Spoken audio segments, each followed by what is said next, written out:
This is a Podco original. Hey, you want to follow us, right? Okay, I know, I get it. So here's what you do. Just hit the follow button and then you follow us. That is so simple.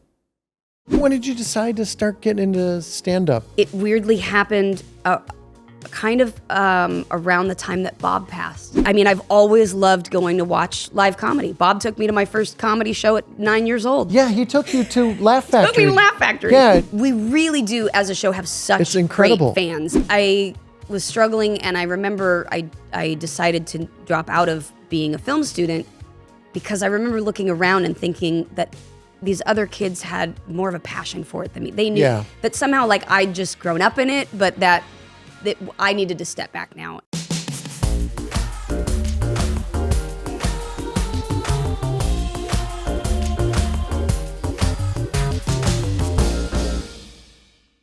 Welcome to Season 2, Episode 8 of Full House Rewind. I'm your host, Dave Coulier.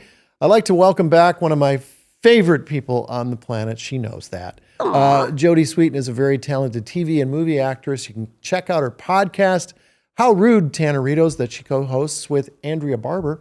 You can get that wherever you get your podcasts. She's also doing stand-up comedy at a club someplace. You better find her because she's really funny. You know her as Stephanie on Full House and Fuller House. Here's a pic of Jodie when Full House was on the air, and it just makes you say, "Aww." Please welcome Jodie Sweetin. Hey! Thanks for coming back. I'm so glad to be back. I appreciate it so much. Before I ask you my remaining questions that I have for you, because I still have a lot more, believe it or not. There was a lot of uncovered. We're going to be talking a little bit about Episode 8 of Season 2. All right. Also known as Triple Date. And this episode was directed by Peter Baldwin. The show first aired on ABC, December 9, 1988. All right, Jodes, give us the rundown on what's this episode about? Well, this episode is Danny arranges a triple date for Joey, Jesse, and himself. But he is surprised when he discovers his date once had a serious relationship with Jesse. Ooh. Awkward. Ooh, a little awkward to say the least, Tom. All right, we're going to describe scene by scene what's going on here in episode 2, Season 2, Episode 8. It opens with a teaser in the living room. Joey is on the couch reading the newspaper, back when people read newspapers. Right. Stephanie pedals by on a tricycle. Do you remember that? I do, because I was a bit old for tricycles, but I was cramped on it. But I do remember this came from something that the twins and I used to do all over set, and that was why it became the little teaser. And then Michelle stops you, Stephanie, and asks for a ride to the kitchen. She hops on the tricycle, and off they go to the kitchen. Yep. Very cute. Used to do that all the time. Very cute. The show opens in the kitchen. Joey and Jesse are sorting through laundry as Michelle pushes a monkey doll in a tiny shopping cart. Danny enters carrying groceries, singing "To All the Girls I've Loved Before." Danny tells the guys that he met someone in the produce section at the market, and her name is Denise. She has 2 single girlfriends and has set up a triple date for that evening. The friends' names are Cheryl and Joey. Zoe. What did I say? Joey. I was dating myself. Yeah. Quite literally. Yes, I was. Okay. And I had to laugh because you guys, the name Zoe obviously is my daughter's name. Yes. And on the show, you guys were like, what kind of a weird name is Zoe? Because it was not a popular name. And I totally forgot about that. So we cut to the girls' room where Danny is asking Steph and DJ to stay next door at the Gibblers while the guys have their dinner party at the house. Instead, DJ will babysit and stay home with Stephanie and Michelle. DJ negotiates on her schedule. DJ negotiates with Danny, and they agree on a babysitting fee of $2.50 an hour. I don't even know if that was good back then. I guess. With inflation adjusted, 35 years later. Right. I guess that was good. Yeah. All right. Later that night, Joey, Jesse, and Danny get ready for their dates to arrive. They both encourage Danny to have a great time as he decides whether or not to remove his wedding ring. Ooh. After some more encouraging words from Jesse and Joey, Danny contemplates and removes the ring. We cut back to the girls' room where DJ is on the phone with Kimmy Gibbler. Stephanie enters holding a tray with popcorn and a soda for DJ. Well, the doorbell rings and the guys enter the living room and try to act cool as Cheryl, Zoe, and Denise arrive. Denise gives Danny a bouquet of broccoli. As one does. Yeah. Well, he met her in the produce section. So, yeah. When Denise sees Jesse, she gives him a big hug and we discover that they were previously involved. It becomes uncomfortable and Jesse quickly exits to the kitchen. And then we quickly cut to the upstairs bathroom where Stephanie and Michelle are wearing Danny's clothes. DJ enters and asks what they're doing, and Steph tells her that they're just playing. DJ sees that Stephanie is wearing Danny's wedding ring and accidentally drops it down the sink's drain. Oh no. A few minutes later, DJ and Steph try to retrieve Danny's ring by placing a piece of gum on one of Danny's ties. The girls decide that they need to sneak Danny's toolbox back upstairs to dismantle the sink and retrieve the ring. So we cut to the kitchen where the guys and their 3 dates are sitting at the table ready to start dinner. With everyone feeling uncomfortable, Joey tries to entertain by doing an impression of Jimi Hendrix playing guitar. Of course, that's what you do. As one does, and the impression falls flat on Joey's date, Zoe. Stephanie enters and begins bottlenecking the adult conversation while DJ sneaks in and grabs the toolbox. We cut back to the bathroom where Steph and DJ work on the sink. When they dislodge a pipe, water begins spilling into the bathroom. Water continues to gush as the girls try to figure out a plan. Yeah, we cut back to the kitchen where dinner with the guys and their dates has finished. Jesse encourages Danny to go into the living room to go speak with Denise. Danny speaks with Denise in the living room. He tells her how awkward the situation is. Denise tells Danny that, though it's awkward, she still thinks he's sweet and charming. Danny leans in for a kiss and cuts his lip on her earring. Denise tells Danny that she's sorry and can't stop thinking about Jesse. Oh. Danny quickly exits to the kitchen. Heartbreaker. Denise needs to say less. Yeah. Danny enters the kitchen. Joey and Jesse try to give him words of encouragement. As they do, water begins gushing from the ceiling and into Danny's face. We cut to the girls' room. DJ and Stephanie bail water as Jesse, Joey, and Danny enter. Jesse turns the sink valve off and stops the water. DJ confesses that she dropped Danny's wedding ring down the drain. Danny exits with DJ. Jesse and Denise enter Jesse's room and decide that their relationship will not be rekindled. Denise asks Jesse why he lives in a room with pink bunnies on the wall. We cut to Michelle's room where Joey is doing Muppet impressions to entertain Michelle in her crib as Cheryl watches and laughs along. Cheryl tells Joey that he's adorable, and Joey tells Cheryl that she's very pretty. Aw. Yeah. We cut to Danny's room. DJ tells Danny that she's sorry and learned a valuable lesson. When Danny responds half-heartedly, DJ senses that something is wrong. Danny explains that he's had a horrible night and that he and Denise didn't hit it off, to say the least. DJ tells Danny that she thinks he's tall, smart, and handsome. Well, Zoe enters and tells Danny that she's found his wedding ring. Yeah. DJ exits. Zoe gives Danny his ring back and hints at being a neat freak, which sparks Danny. I took that a totally different way. Sorry. We cut to the living room where the guys are saying goodbye to their dates. Jesse says goodbye to Denise, Joey kisses Cheryl, and Danny kisses Zoe. Well, the show closes with Danny singing another verse of To All the Girls I've Loved Before as Jesse whimpers and heads back upstairs. And that is what happens in episode Triple Date. Thanks for the help. Anything come to mind as you guys, you and Candace were so physically funny in that show. I want to talk more about that. Yeah. You guys were great. You know, I vividly remember this episode because it was, it involved like some stunt stuff and water and all these things and building like a weird little barrier in the bathroom so the water didn't go everywhere and all that kind of stuff. But it was such a fun scene. I loved doing the physical comedy bits. Yeah. And I actually, watching this episode back was pretty impressed that I held it together as much as I did, because I remember as a kid sometimes just wanting to burst out laughing because it was funny and silly. You guys were Laverne and Shirley-esque. You really were. I mean, I remember watching that scene and just like it was really funny. Yeah. You guys are great. All right, I have to ask, how's your family?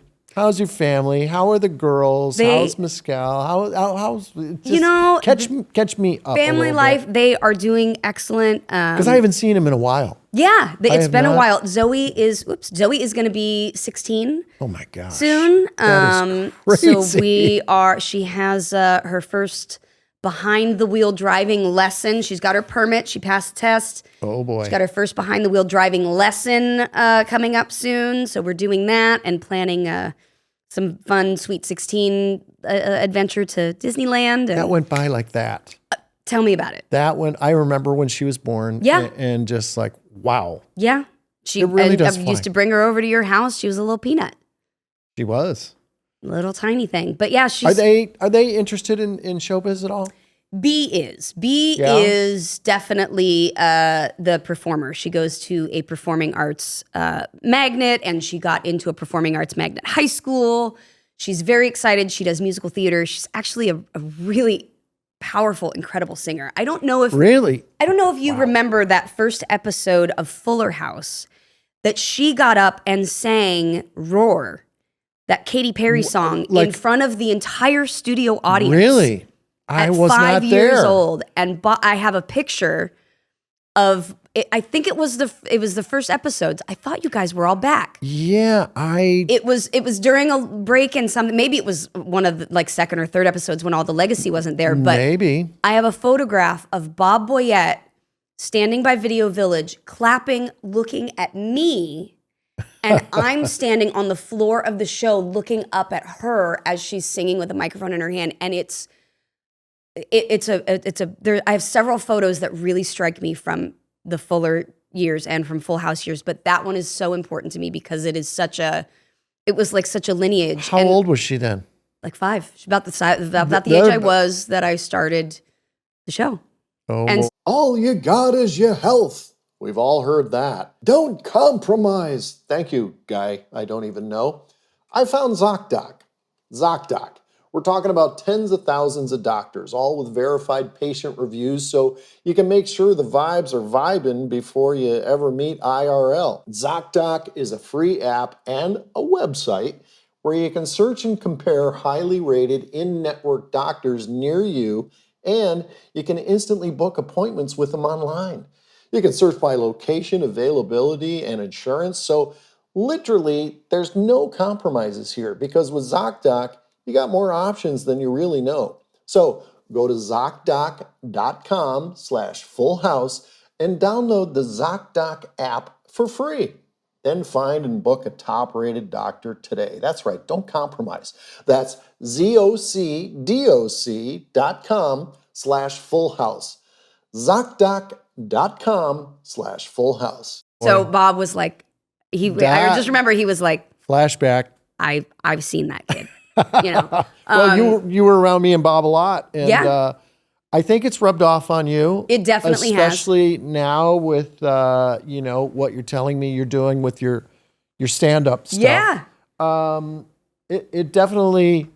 I guess it's just inside of you. It's just it really is. And now you're drawing it all out. It really is. You and Bob really gave me permission to be to have unfettered comedy, to just be funny and silly and say it and to use humor to get through some really dark stuff. And it sort of has shaped my humor, but it has made me able to kind of walk through anything with fun and silliness. And so now I get to do it with other comedians, other stand-ups. And it's such an honor, to even be taken seriously and get to do that. When did you decide to start getting into stand-up? Was it just because it seems like it's just you've been just naturally ushered to the stage to being a stand-up?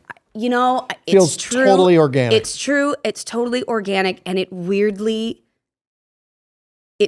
happened kind of around the time that Bob passed. Right. Was it the Mike Binder thing right around then? Didn't he That was a few months later that he asked me to do stand up to do a set for him to open. That was my first originally written set. But no, it was interesting. It's always something that people have been like, you're really funny. Like, you should do it. And I was like, I love just being funny, but I was always stressed out about writing a set and writing material. And that, my brain loves to just go and be funny, but sitting down and writing it is the problem.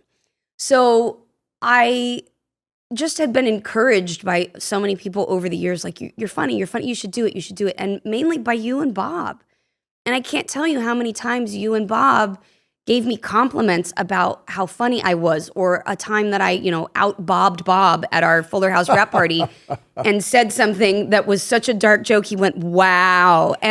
But he was like, you're really funny. And you guys always encouraged that in me. And I, as I've gotten older, just really leaned into being 100% myself in my comedy. And then it just sort of happened, like, things kind of kept unfolding. And over the pandemic, I had some friends that I made, some comedian friends that I met online that started having me host this live comedy show with them. And I was like, wait, people that aren't my family, Bob and Dave, like, are saying I'm really funny and I should do this. And I was like, okay. So it pushes you up there. It just pushes me up there. And it started, like, I started doing more and more of it and being kind of presented with more opportunities. And then, Binder, I had him on one of my first family dinner shows, which is the show that I do at Bourbon Room. It's a panel comedy show.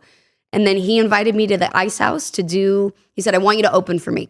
I want you to write a 5 to 10 minute set and open for me. And I went up and did it. And it was terrifying. But you also got hooked. I got hooked, and it was really well received. And I've now been taking other steps because it's given me this confidence to be like, just go for it. So where are you pulling material from? Do you write everything yourself? I write everything. Do you bounce it off somebody? I was doing that for a while. I'll still do that.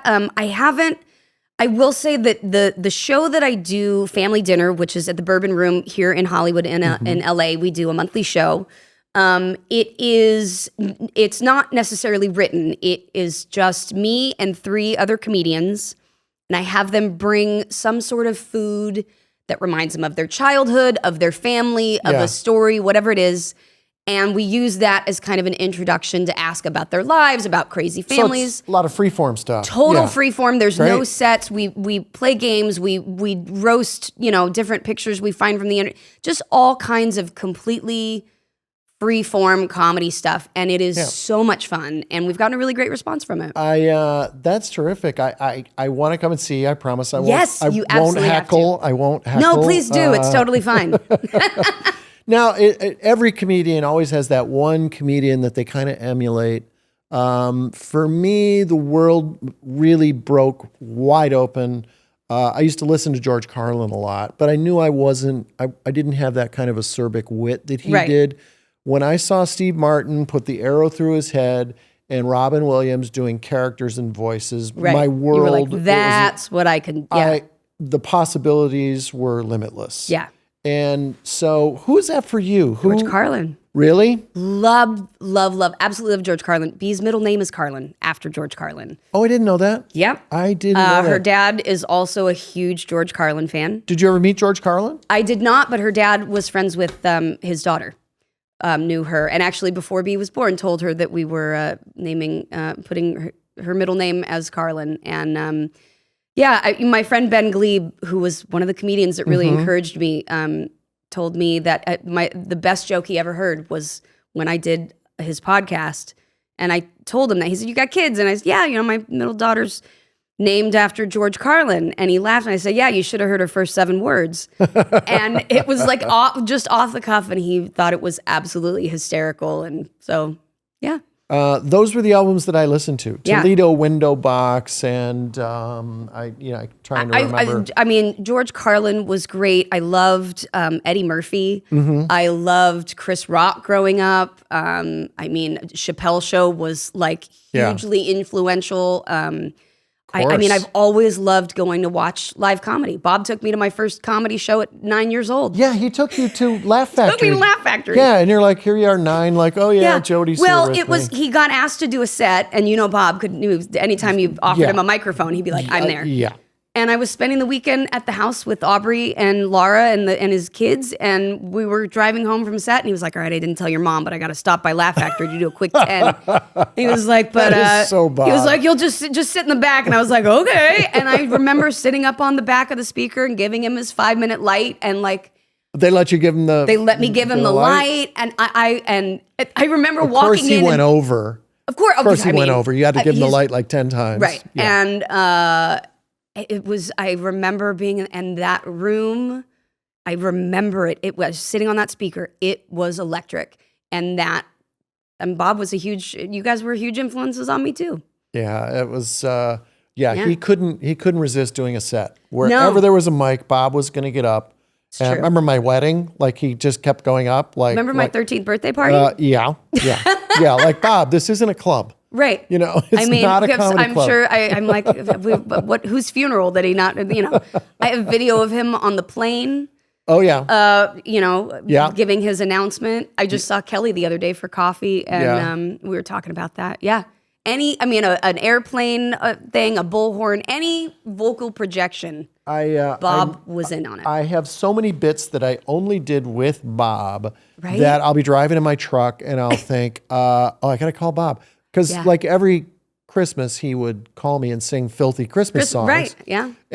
But there's all those other stupid bits that you have seen over that the make years. no sense, by the way. Make no Even sense. to us, we go, where did that come from? And it's just those weird inside jokes you have with your family that like, some of them you remember, and then some you go, I don't know why we did this, but it's still funny, and it just is. And here's one of those. I'm going to start us off. Heave moneth moneth me. Moneth with me. Heeneth moneth ma.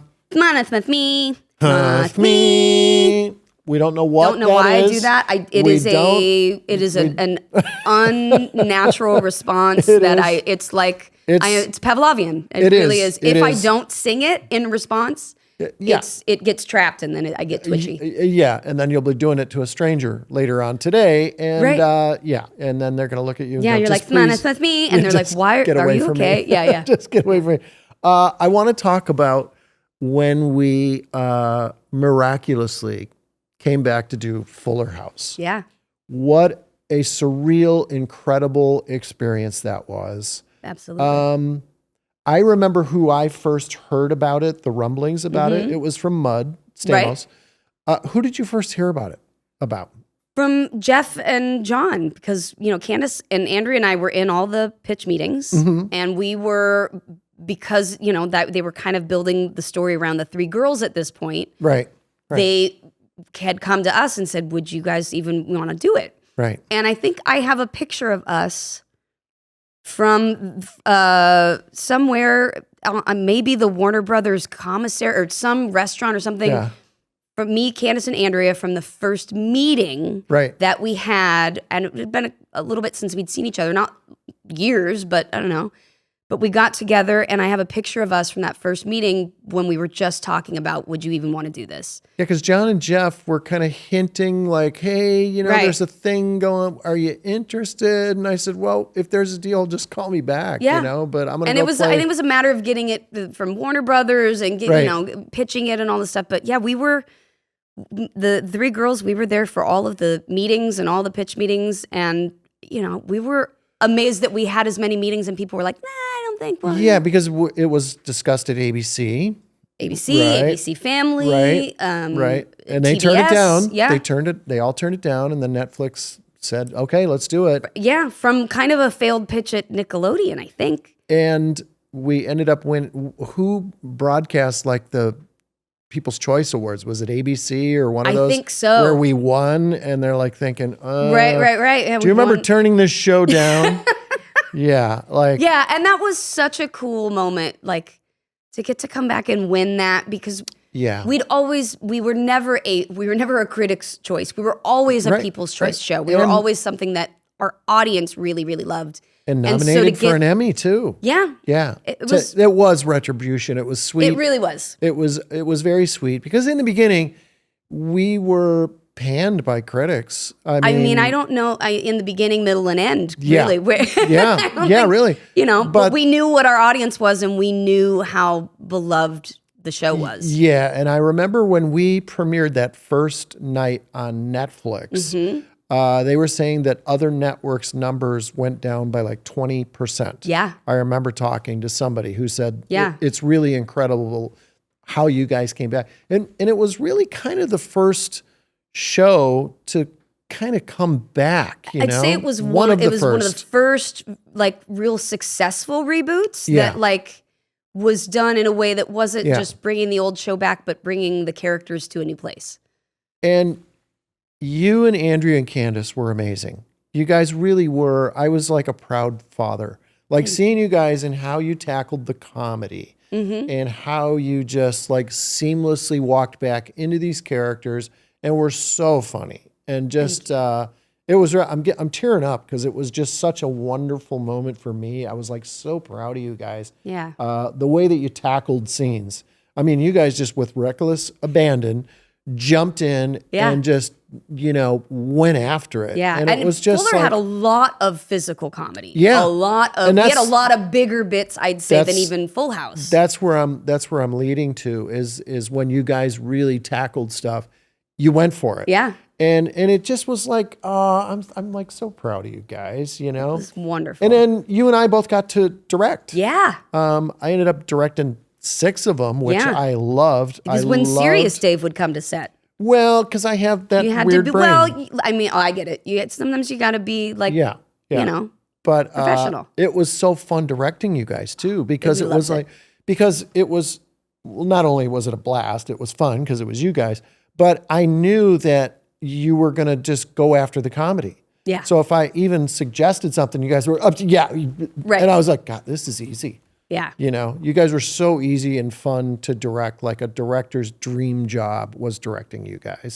Thank you. And it was, we really, like, that was what we wanted. We were so committed to the show and to making it the best version of the show that we could possibly do. And is directing something that you'd like to pursue? Did you really enjoy it? I absolutely loved it. Because you have the same brain. You have a very techie side brain. Yeah. A creative side brain too. Absolutely. So, you just can't talk. That's all. I just can't or walk. No, absolutely. And I fell in love with directing, and it was an opportunity also for me to get to do something that at some point in my life, I had told myself that I wasn't capable of doing. And so... Really? That's interesting. Yeah, I went, when I first started college, which was just kind of a rough period of time for me anyway, I was a film major because what else did I know how to do? And I went to Chapman University, which was a great film school.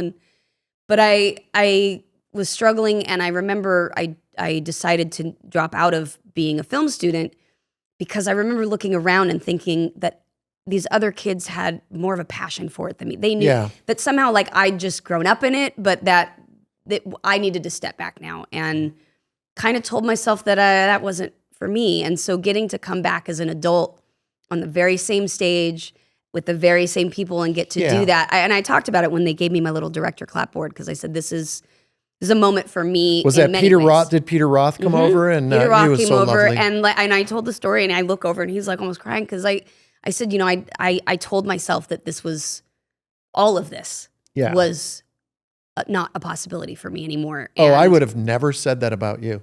I would have said, Jodie's going to be fantastic. No, and it was it's taken me a long time to come back to all the things where I'm like, oh no, I can do this, and I actually love it. And I'm planning on directing hopefully a rom-com at some point this year with a production company that I've been working with, and I'm writing stuff. And, I had a lot of big directing plans for after Fuller House ended, but then it was 2020. And I literally had meetings in the first 2 weeks of March. And then it was like, well, we'll circle back. The business might stop. Right, like the whole world might come crashing so down. that sort of was a weird little delay, but it's just been a rerouting is all. So I'm still there. I hope you do it. I hope you do it because I think you'd be fantastic. Thank you. Do people know how clumsy you are?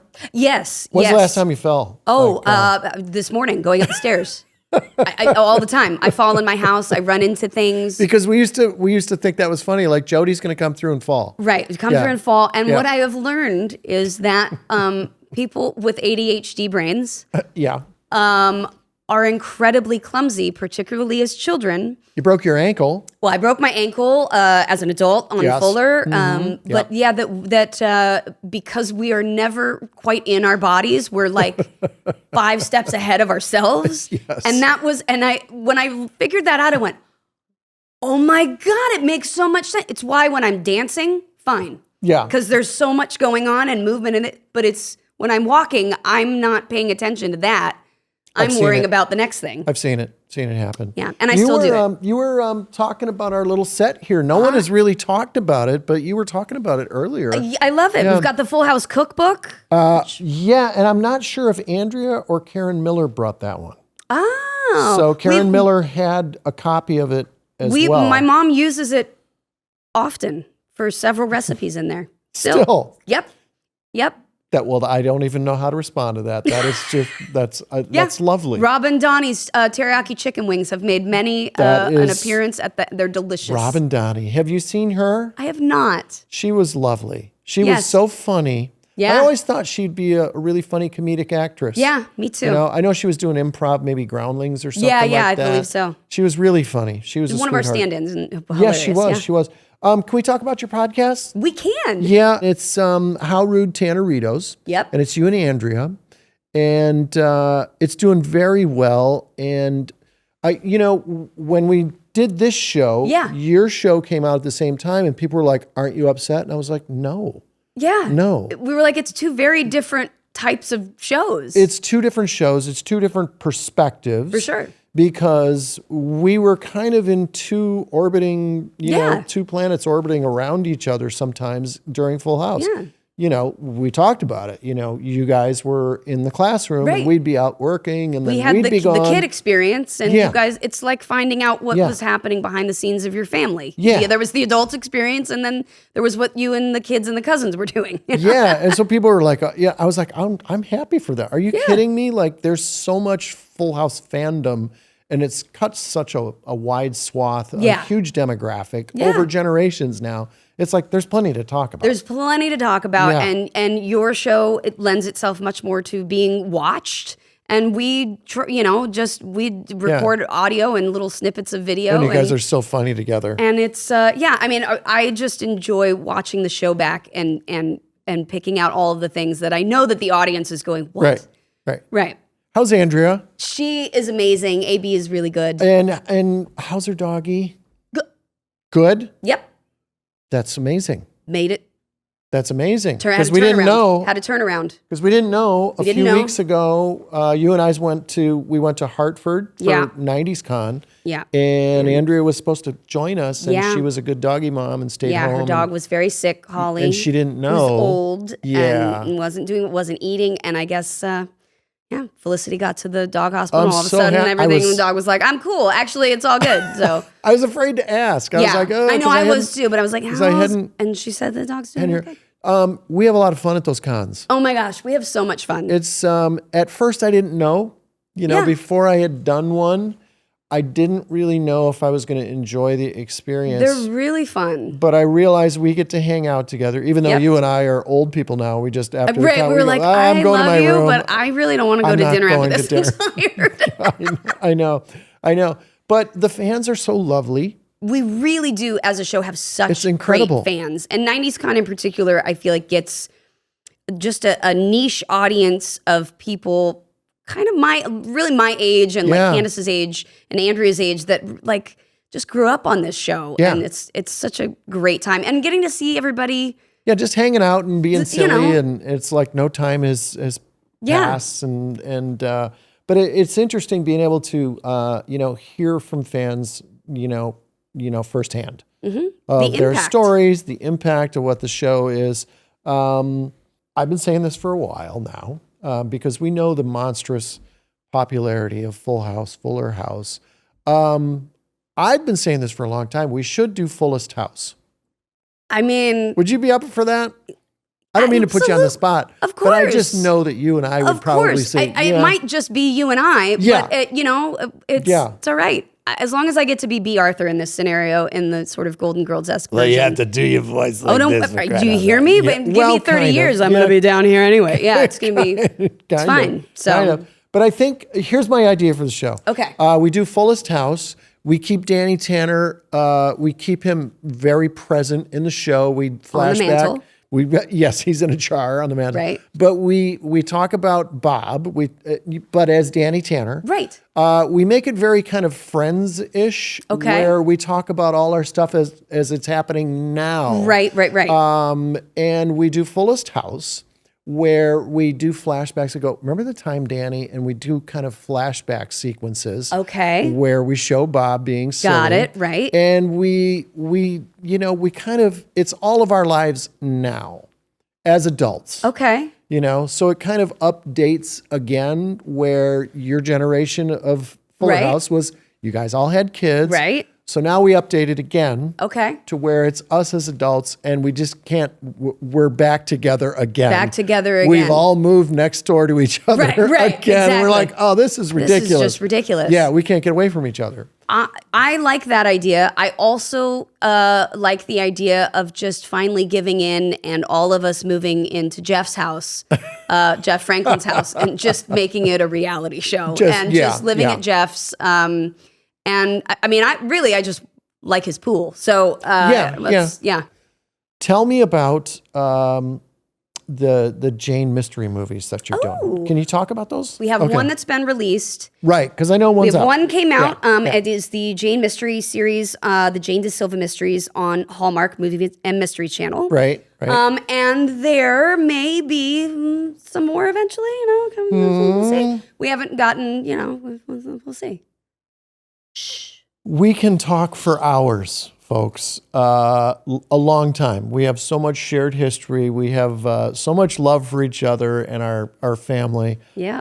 Thank you. Thank you for being here. Thanks for coming Always. on. You're not getting away yet, Oh, though, because Okay. we got more fun stuff to do. Can you play a little game? I can always play a game. Okay, and you like Isn't to that win. the start of that movie Saw? Would you like to play a little game? That sounded a little intimidating. It's not going to be quite that dark. Okay. Well, Okay. that's fine. All right. This game is called Water You Talking About, Oh, because there's a lot of water in this episode. God, there is. In this episode, our B story has DJ and Stephanie trying to fix a sink that springs a leak and sends water gushing through the house. Yeah. So, Jodes, I'm going to ask you some questions related to water and see how many you get correct. You're going to win. Here we go. I'll Again, guarantee you. Useless information. This is my. You've got a ton of superpower. it. You've got Let's a go. ton of it. You're a superhero with super powers, and we're going to apply it to water Let's right now. do it. Okay, here's question number 1. Where is the tallest water fountain located? Is it in Las Vegas, Venice, Italy, or Saudi Arabia? Tallest as in shoots water the highest, or tallest as in the physical structure of it is the largest? Sorry, I have to be specific here. It would be the physical structure. I'm gonna go Saudi Arabia because Ding, ding, ding, ding, ding. That seems It's to in be the their- Guinness Book of World Yeah. Records. It's 853 feet tall, and it's, Saudi Arabia. Good. And doesn't it like pour out of a thing? I feel like I've seen a picture of it or something. It just You're going to have to Google that. I will. You're going to have to Google that now that, okay. Question 2. See, you're already winning. Okie doke. You can't lose. What is the largest ocean on the planet? The Atlantic Ocean, the Arctic Ocean, or the Pacific Ocean? The Pacific Ocean. Ding, ding, ding, ding, ding, smarty pants. Yes, it holds more than half of the water Yeah. on the planet. Yep. Amazing. All right. You're winning. You're on a roll. You're on a Kaiser. Yes. That's what Stamos used to say all the time. He used to go, "You're on a Kaiser." And I went, "A Kaiser?" He goes, "A Kaiser roll." I'm like, "Oh, now I get, okay. I Right? get it now." All right. Question 3. I guess this is kind of a water question. Okay. On average, how much comes out each time a person takes a pee? Oh, Is it 1 ounce, 1 cup, or 2 cups? a cup. I feel like on average. On average. Some people pee a lot, like My two dad, cups? my dad would be in there, and you would just go, I can't. It's just too. I having worked in treatment and had to, do UAs. I have weirdly some experience in this, and Okay. it might be 2 cups. Ding, ding, ding, ding, ding. Jodie Sweetin again. I'm also thinking On in a terms of roll. a 2-cup measuring cup. I could probably fill that up. Okay. Just don't go home and measure it, okay? Just It's don't. too late. Well, I'm man. Googling the fountain and I'm figuring out. And then on you're going to average really how much. Google the fountain. Oh my gosh. Okay. All right. This is question 4. This is an easy one. Okay. What are the atoms that make up a water molecule? Hydrogen and oxygen. Ding, ding, ding. H2O. 2 hydrogens. 1 oxygen. Yes. There we go. Okay. See, that was a softball. That was, yeah. Okay. Question number 5. Final to sweep for the sweep. How long can a human be alive without water? How many days? 1, 2, or 3? Without water? Without water. 3 days. Ding, ding, ding for the sweep. Oh, man. See, I tell you, everybody's a winner here at Full House Rewind. You get more prizes. Oh, I do? You do. Look. I get a Joey You get a Joey doll. Oh my gosh, I'm so excited. You get a different cut it out t-shirt. Yay. You can give that to one of the girls. I will give it to one of the girls, and I am really excited for this Joey doll Why? because I don't have one. You don't? No, because never- I have the Bob and the kids. I have the Jesse and the guitar. got a And Joey then doll. I never got Joey because I never mailed in for him.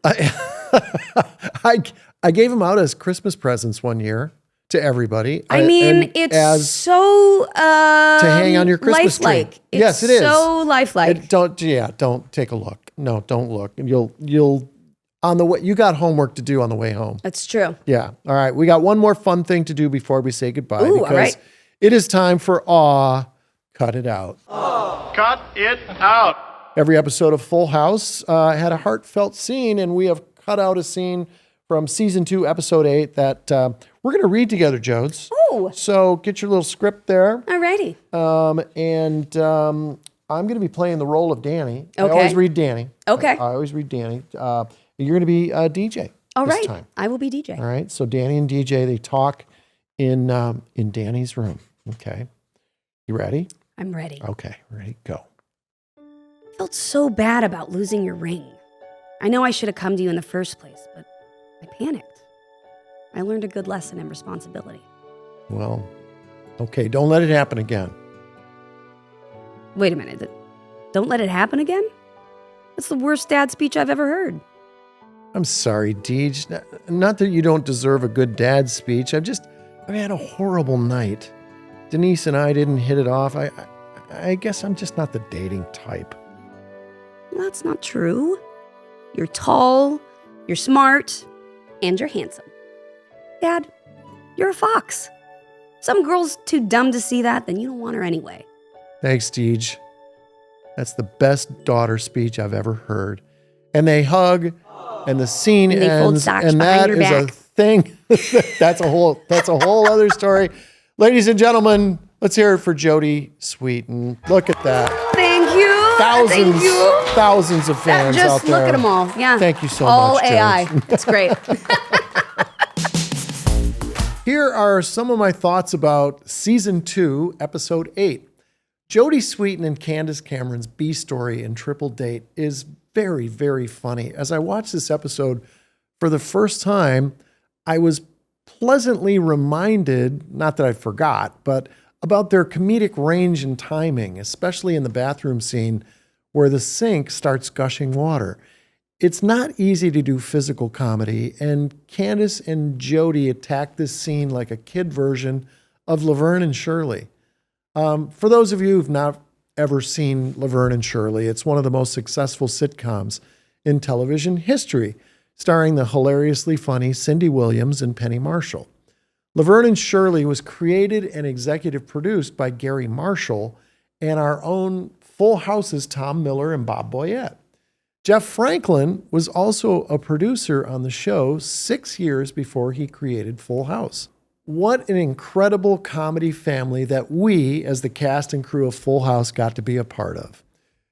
We'd love to hear your thoughts about Full House. Tell us about your favorite episode or just why you love the show so much. Maybe you got a question for me. Just shoot us a short video and email us the link to it at socials@podco.us. We close every episode of Full House Rewind by giving all of you who need it a hug. This week, our feel-good hug goes out to all of you who feel like you're disappointed, much like Danny in this episode. Danny had some pretty high expectations about his date, but when he finds out that Denise isn't really into him, well, he feels very let down. You can feel let down for a number of reasons. Maybe you were hoping for a job and you didn't get hired, or maybe you didn't get picked for the team, or maybe someone doesn't feel the same about you as you feel about them. So for all of you who have that feeling of being let down, this Full House hug goes out to you. Come on, bring it in. Here we go. All right, that's our show. We'd like to thank our special guest, Jodie Sweetin, for stopping by. Join us next time here on Full House Rewind, and you can watch all of our episodes on our Full House Rewind YouTube channel. So long, everybody. Thank you so much for watching this episode of Full House Rewind. We'll see you next week.